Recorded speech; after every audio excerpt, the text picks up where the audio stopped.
এমন একটা জিনিস রে ভাই, এমন একটা জিনিস, বাংলাদেশের সব লোক সব নেতা এখন তার পিছনে ঘোরার জন্য ব্যস্ত হয়ে পড়ছে, তাই না?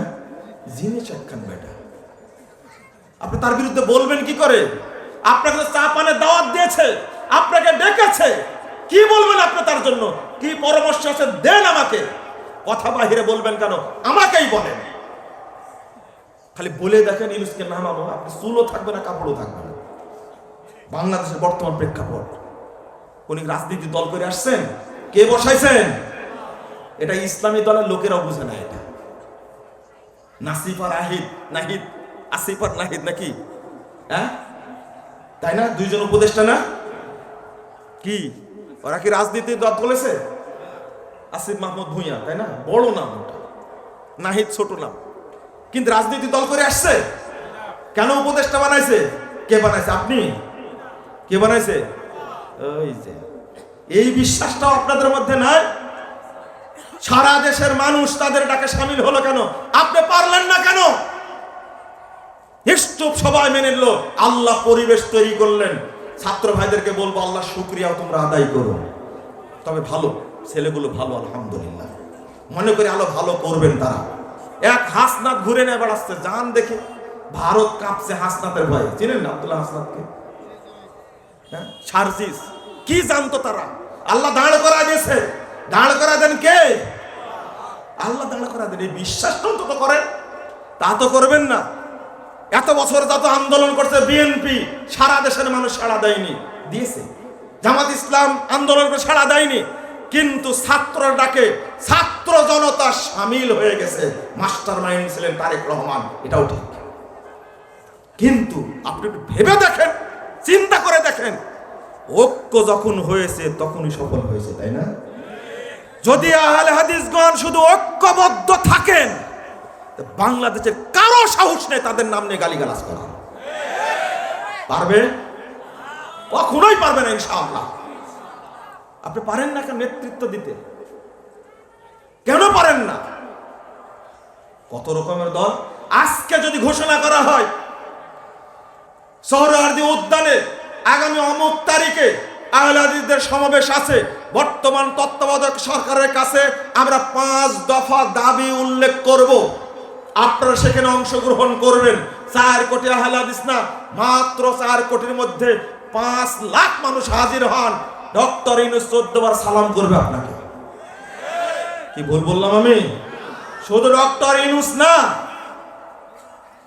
যত দলীয় লোক আছে আহলে হাদিসদের গালিগালাজ করে, তাদেরও পিছনটা গরম হয়ে যাবে ইনশাআল্লাহ।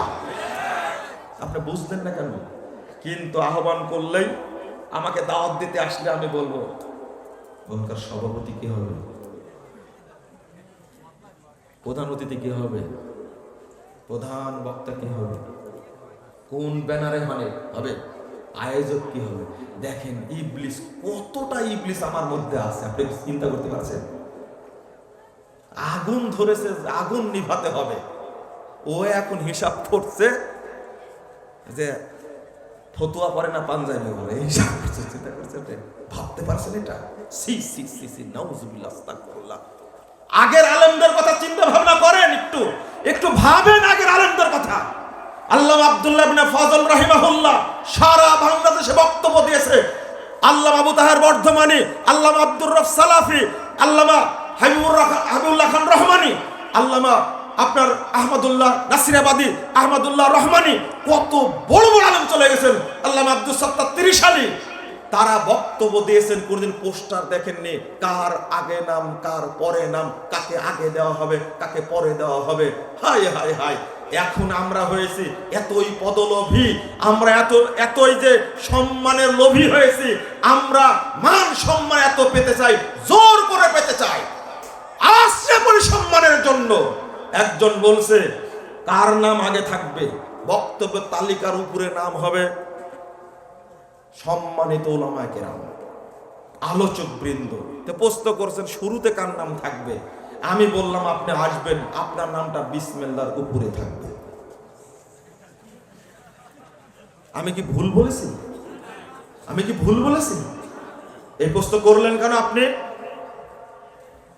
করলেন কেন এই প্রশ্ন? আপনি আপনার নাম না থাকলে কি সমস্যা? আরে আপনাকে দাওয়াত দিয়েছে, এটাই আলহামদুলিল্লাহ বলেন। সম্মানের মালিক কে? ও ডক্টর ইউনূস সাহেব বিগত 50 বছর রাজনীতি করে আসছেন, তাই না?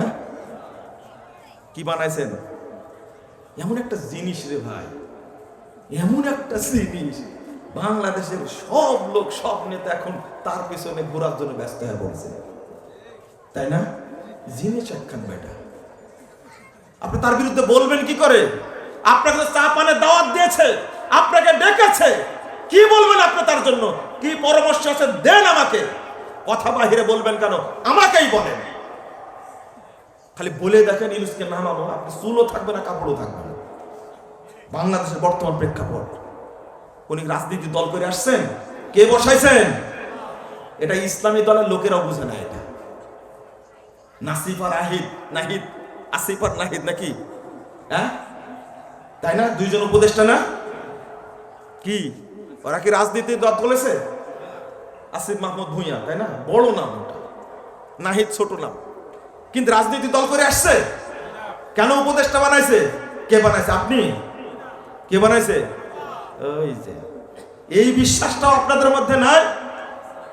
সারা দেশের মানুষ তাদের ডাকে সামিল হলো কেন? আপনি পারলেন না কেন? নিশ্চুপ সবাই মেনে নিল, আল্লাহ পরিবেশ তৈরি করলেন। ছাত্র ভাইদেরকে বলবো আল্লাহ শুকরিয়াও তোমরা আদায় করো। তবে ভালো ছেলেগুলো ভালো, আলহামদুলিল্লাহ, মনে করি আলো ভালো করবেন তারা। এক হাসনাত ঘুরে নিয়ে বেড়াচ্ছে, জান দেখে ভারত কাঁপছে হাসনাতের ভয়ে। চিনেন না আব্দুল্লাহ হাসনাতকে? হ্যাঁ, সার্জিস কি জানতো তারা? আল্লাহ দাঁড় করা দিয়েছে। দাঁড় করা দেন কে? আল্লাহ দাঁড় করা দেন। এই বিশ্বাসটা অন্তত করেন, তা তো করবেন না। এত বছর যত আন্দোলন করছে বিএনপি, সারা দেশের মানুষ সাড়া দেয়নি, দিয়েছে। জামাত ইসলাম আন্দোলন করে সাড়া দেয়নি, কিন্তু ছাত্র ডাকে ছাত্র জনতা সামিল হয়ে গেছে। মাস্টার মাইন্ড ছিলেন তারেক রহমান, এটাও ঠিক। কিন্তু আপনি একটু ভেবে দেখেন, চিন্তা করে দেখেন, ঐক্য যখন হয়েছে তখনই সফল হয়েছে, তাই না? আমি ওই কথাটাই বলছি। এরা রাজনীতি দেশের জন্য করছে, দুনিয়ার জন্য করেছে। আমরা কি পরকালের জন্য এক জায়গায় হতে পারি না? এটাই আফসোস।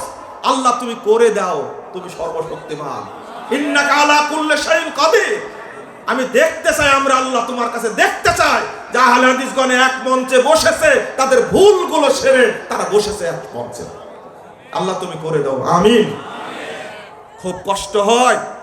আপনারা বলেন মুজাফফরে এত কড়া কড়া কথা বলবে কেন? কেন বলবো না? ব্রাহ্মণবাড়িয়া মসজিদ দখল করে নেয়, ফোনটা তো আমার কাছে আসে। অমুক ডিসিকে ফোন দেন, ম্যাজিস্ট্রেটকে ফোন দেন, অমুক নেতাকে ফোন দেন, মসজিদটা যেন উদ্ধার করা যায়। ফোনটা তো আপনার কাছে আসে না, আমার কাছে আসে যে। আর মসজিদ আল্লাহর ঘর তুমি দখল করবে কেন?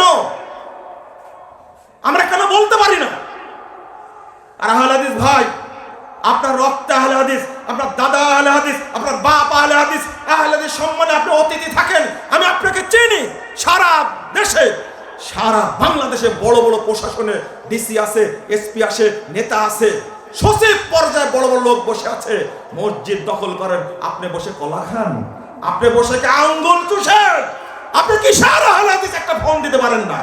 আপনি এখান থেকে ফোন দিলে ডিসি পেশাব করে ফেলবে। আপনি ফোন দিতে পারেন না কেন? আপনাকে কে আহলে হাদিস বলে?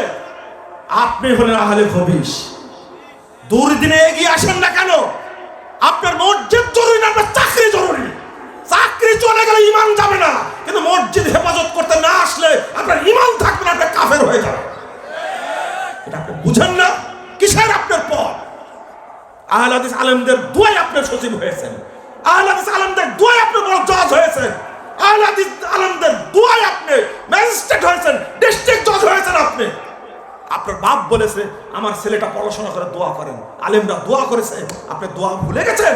আজকে আহলে হাদিস আলেমরা নির্যাতনের শিকার হয়, তাদের উপরে মামলা হয়, আপনি একটা কথা বলতে পারেন না। আপনি একটা কাপুরুষ, আপনাকে আমি আহলে হাদিস বলি না। কিসের আহলে হাদিস? আপনি লজ্জা লাগে আপনাকে দেখলে।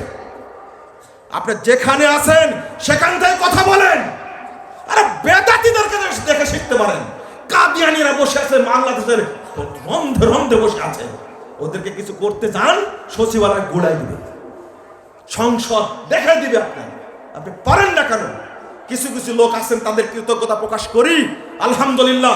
আহলে হাদিসদের উপরে কোনো আক্রমণ আসলে, সমস্যা আসলে তারা সাথে সাথে টেলিফোন দেন, দিয়ে খোঁজ খবর নেন, কি অবস্থা দেখেন, ডিসি কে পাঠান, এসপি সাহেবকে পাঠান, ওসি সাহেবকে পাঠান। আমরা তাদের প্রতি কৃতজ্ঞ, আল্লাহ যেন তাদেরকে যা যায় খায়ের দান করেন। আপনি কেন করতে চান না? আমার বক্তব্য আপনার কানে যাবে, আমার বক্তব্য আপনার কানে যাবে। যদি আপনার শক্তি থাকে, সামর্থ্য থাকে, একজন আলেমের উপরে মামলা হয়েছে, একটা টেলিফোনে মামলা বাতিল হবে। যদি আপনি পারেন, আর যদি না করেন, আপনি নিমুখ হারান একজন। আপনি কেন করবেন না? আপনার চেতনা গেল কোথায়? আমি ঘৃণা করি এরকম লোককে। কষ্টে বলছি ভাই, রাগ করবেন না আপনারা। কেন একটা ছেলে মার খাবে? আজকে প্রফেসর ডক্টর আব্দুল বারী রহিমাহুল্লাহ বেঁচে নাই।